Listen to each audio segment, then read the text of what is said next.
Please join me in a spirit of meditation, prayer, or reflection as we deepen into our service and share the opening words for this morning. These are by Pema Chodron. To be fully alive, fully human, and completely awake is to be continually thrown out of the nest. To live fully is to be always in no man's land, to experience each moment as completely new and fresh.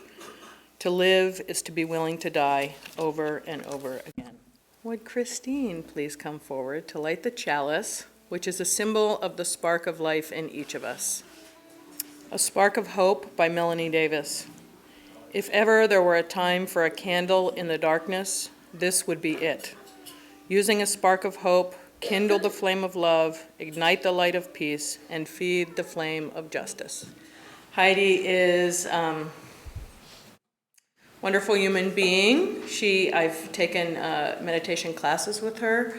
She teaches mindfulness. She has a business called Mindful You, Mindful Me, and she teaches teachers and educators the importance of introducing mindfulness in the classroom and gives them skills about how to do that. And my son, Gus, who many of you know, also does classes with her, and it really has a really positive impact on his life and my life. So I would like to welcome Heidi.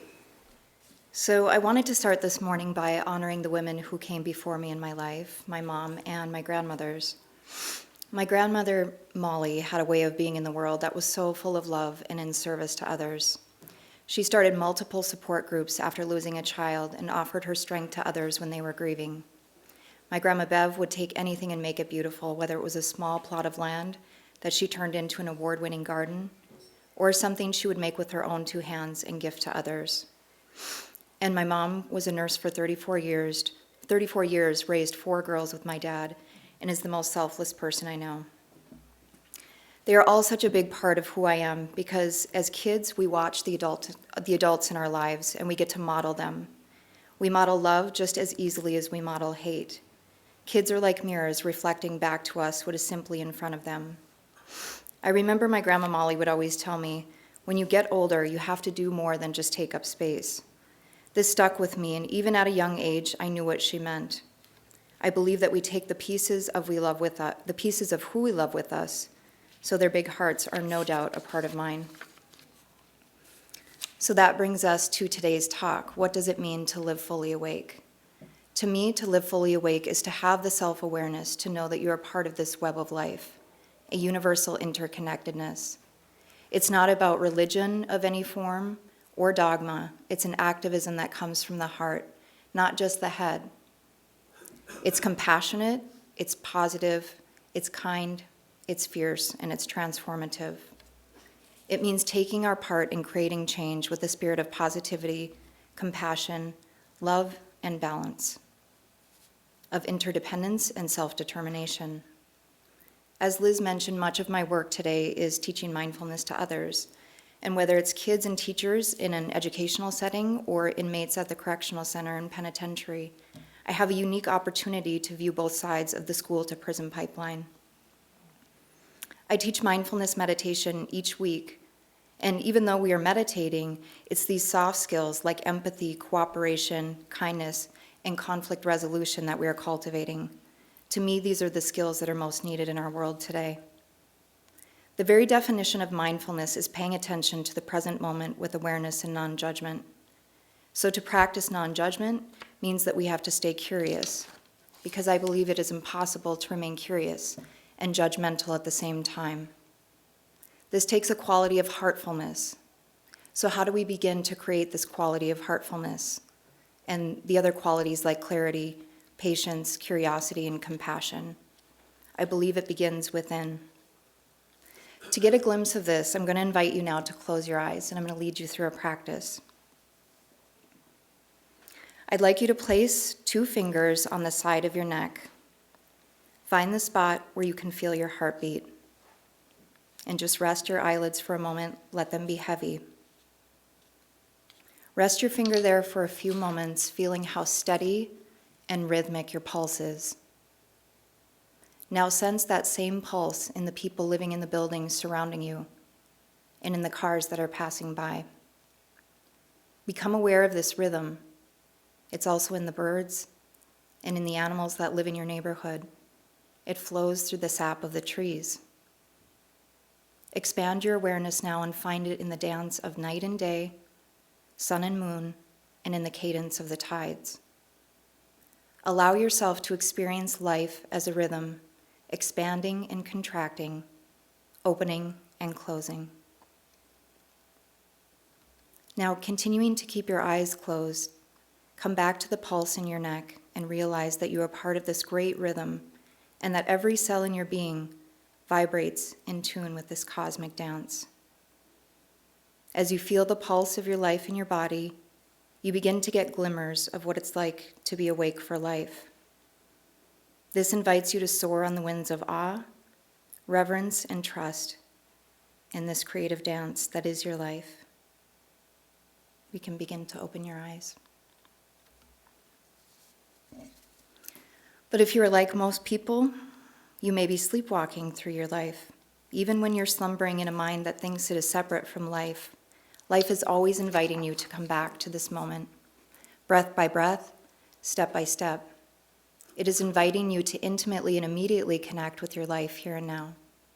So I have a few questions I would like to leave you with today. What lights you up? What makes you feel free?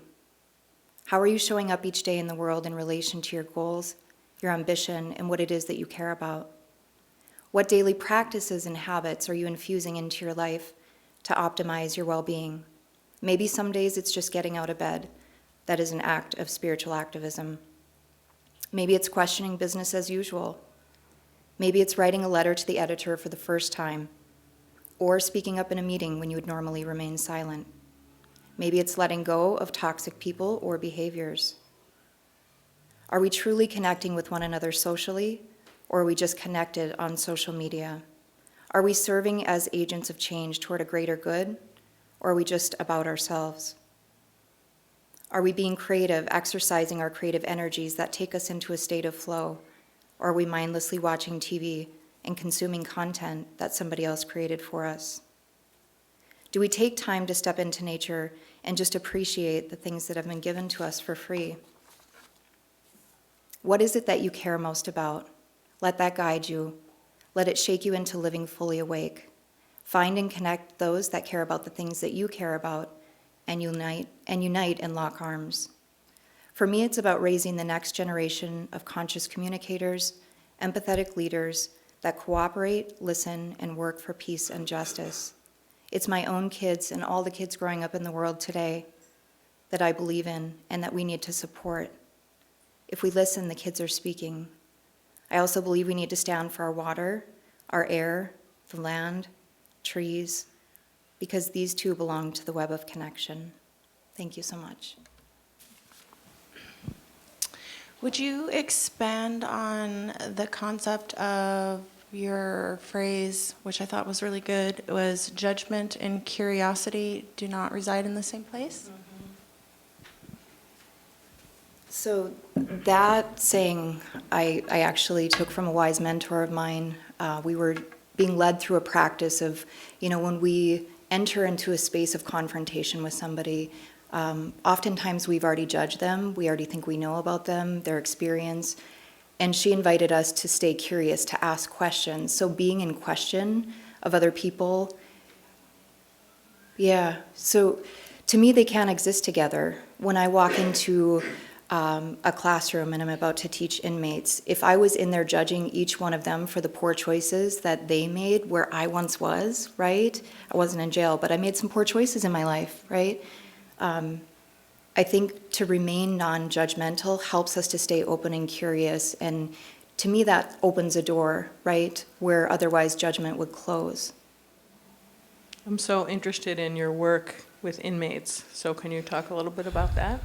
Yeah, absolutely. I had a dream one night that I was working at the penitentiary, and the next day I took my daughter Nola to go to her friend's house. Her friend had just had surgery on her knee, and we brought her a Starbucks, her favorite drink, and her mom invited me in, and and we were talking about what we both do, and she's the head of the Department of Corrections, and I almost didn't share my dream with her, but I did. I felt safe enough, and I said, I had a dream last night that I was working with inmates, and she said, well, tell me again what it is you do. So from that connection, she signed a 2-year contract with me to work with the correctional center and the penitentiary. A big piece of what I do with the mindfulness meditation is teaching conflict resolution. It's teaching people how to manage their anger. It's teaching people how to move skillfully through life. So understanding our triggers is a big part of it, and a lot of these folks were never taught, how to manage that. They were never taught what I'm teaching in the schools.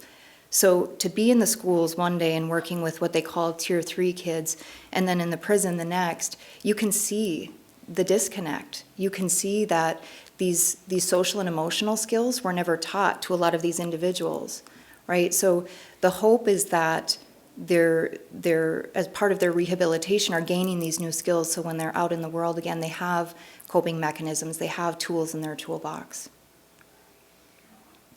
And people, any inmate can come? How does it, and how There's many a- people do you have? How does that work? Yeah, there was about 20 in each class, and there's a screening process that the Department of Corrections goes through on their side of things. I'm sure there's certain criteria that they have to meet. How do you connect with the schools? Yeah, a lot of teachers who knew me from when I worked in the schools before as an occupational therapist, I've maintained a relationship with them. And so they either reach out, or the principal or vice principal, and then just the individual sessions that I've done with kids, they'll then tell the school teacher, we should try this, or we should incorporate this into our day. And it's not huge. It's not like we have to take 20 minutes out of the day. Sometimes it's just 5 minutes in the morning. If you think about kids and where they come from, all the different homes, all their different living experiences, to me, a practice right away in the morning offers space, right? It's like this clearing where we can level the playing field, depending on what happened that morning. It's almost like you wouldn't go watch a symphony without knowing that they were warming up and practicing. And to me, this is like brushing your brain daily, right? This meditation, this opportunity for stillness. We know it's good for the brain. The research is out there. So it's a lot of teachers just spontaneously reaching out saying we have to do something different because the number of behaviors have skyrocketed in schools. The number of teachers quitting has skyrocketed. So we're passing this hot potato of stress back and forth in the classroom. How are we learning, So to me, it's a way where we can begin, at least a starting point. I just want to thank you for the work you do. That's terrific. You touched briefly on, this is just a question of vocabulary and definition. You touched briefly on like a tier 3 or level 3 kids. Mm-hmm. What is that versus like when we're comparing inmates versus the kids? Yeah, I'm not one for labels. I don't like it, but it's the school's way of identifying kids who are lacking pro-social behaviors. Maybe they're cutting, maybe they're using drugs or alcohol, but they've been identified as higher risk students. Mm-hmm. And the beauty is, instead of going to in-school suspension, they get to come with me for an hour. And we practice yoga, and we practice, skills like conflict resolution, nonviolent communication, things that they can then take and hopefully incorporate into their lives. Which I just want to say, normally what happens is it's in-school suspension or something punitive, and there's not a lot of, kids have to fill out like a fix-it plan or something, but there's really not a lot of attention to teaching them the skills, to giving them the skills. And so it's amazing that you're there doing that in Bismarck, North Dakota. Yeah, and you nailed it. For a lot of these kids, it's not that they lack the will, they lack the skill. It's not that they want to be naughty. It's part environment and what they've grown up with, and they just don't have skills. So my hope is that we can start to build that. So have you had a chance then to teach teachers how to, like, skills that they can use every day? Because, I wish there was 1,000 of you here in town, everywhere. Mm-hmm. Are you doing that too then?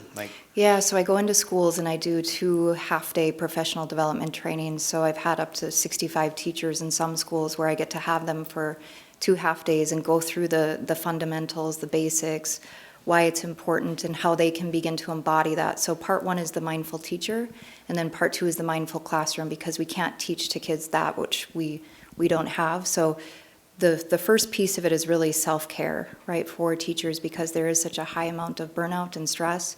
And then part two really focuses on, okay, now that you have this practice, how can you share that with your students in a fun way that's engaging, but also modify it for the different age groups? In your normal class with about 20 people, is there a significant difference between the age of the participants and their thoughts? In the correctional center, they all seem about to be in the same age range. All different backgrounds, all different spiritual preferences, but what I teach is, a secular form of mindfulness meditation. There was an individual that, thought it was teaching him to believe in something, and really all I'm asking them is to believe in themselves. So, yeah, it's a lot of addiction, a lot of folks that are in there for addiction, and then they, because of the addiction, ended up stealing or something. But I really don't go into that with them. It's more so to focus on the future and next steps that they can take once they are released. And we have a lot of fun too. I did a parenting class there too. A lot of the inmates will then go back to their families, and so if they haven't been with them for a while, what are some ways that we can teach them how to be more present with their kids and just enjoy playing and being childlike again? I always think that sometimes when students can be so helpful in teaching teachers too. Oh, that's And so true. I think of, the heart of wanting to help somebody, and could you describe a time in which you saw it was difficult? It was basically what would typically be labeled as a difficult situation with a student, and yet you found some sort of what it taught you, I guess, about working with people who are really struggling with that concept. Mm-hmm. Something. Yeah, I'm thinking in this last year there was a young man I was working with. He was probably 16 or 17, and he was on his way to Youth Correctional Center. And I was asking about that, like, how do you feel about that? And it was all, I don't care, when you could tell deep down he was hurt and he did care and he was scared. And so I tried to hold space and just be there and listen, knowing that I'll probably see him, at Youth Correctional Center. But I guess to answer your question, what I see a lot of times is people putting up barriers, and I just try to lovingly kind of take those down, just with that practice of non-judgment and opening up the space for them to share, and just to listen. I think we've forgotten how to listen, especially to our kids, whether it's our own kids that we have in our family or, the kids that we meet. I think they all come here with a unique blueprint, and we try to shape and mold, but I think they're here to teach us some things too. I'll invite you to sit comfortably in your chair. If you could just anchor both feet on the ground and just be where your feet are, and maybe just press the back up against the chair so you feel that support behind you. You can sit with a sense of dignity and ease, and you can choose to close your eyes if you'd like to or not. If you would prefer not to close your eyes, you can take a soft gaze somewhere in front of you. So being the song that we opened with was called Loving Kindness, I'll lead you through a metta practice, which is a practice of loving kindness. So what I'd like you to do is envision that you are seated in a chair in an empty room, and the only other thing in the room with you is a chair seated across from you. And I'd like you to bring to mind a person who has supported you, who has cared for you, a cheerleader, just someone who has your back. And I'd like you to envision that person stepping into the room and having a seat in that empty chair. And we'll send that person loving kindness from our hearts by saying, may you be happy, may you be healthy, may you be safe, and may you be loved. And maybe you can envision their face, maybe they're smiling back at you. But as we give them thanks, we'll invite them to get up and leave the room, wishing them well as they go. Next, I'd like you to envision somebody who may need some loving kindness, somebody who is struggling, maybe somebody that you've had difficulty with in the past. And in the spirit of compassion and forgiveness, I'd like you to welcome that person into the room and have them take a seat in the chair in front of you. And with your heart or your mind, we'll send them the same loving kindness, saying, may you be happy, may you be healthy, may you be safe, and may you be loved. And we'll invite that person to get up and leave the room, wishing them well as they go. And then finally, I'd like you to envision that empty chair in front of you turns into a mirror, and you see your own reflection looking back at you.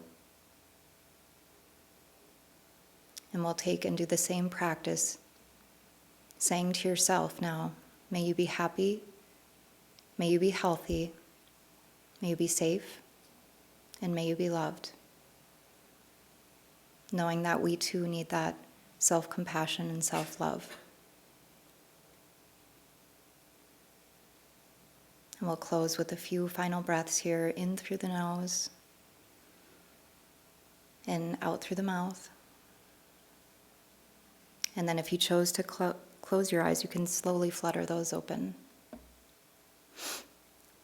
So that practice, I love to teach in kids. It's a little bit, or for kids, it's a little bit different.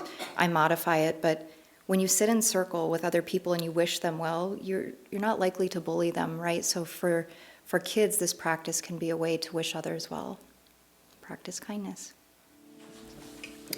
Walk slowly. It only takes a reminder to breathe, a moment to be still, and just like that, something in me settles, softens, makes space for imperfection. The harsh voice of judgment drops to a whisper, and I remember again that life isn't a relay race, that we will all cross the finish line, that waking up to life is what we were born for. As many times as I catch myself charging forward without even knowing where I'm going, that many times I can make the choice to stop, to breathe, and be, and walk slowly into the mystery.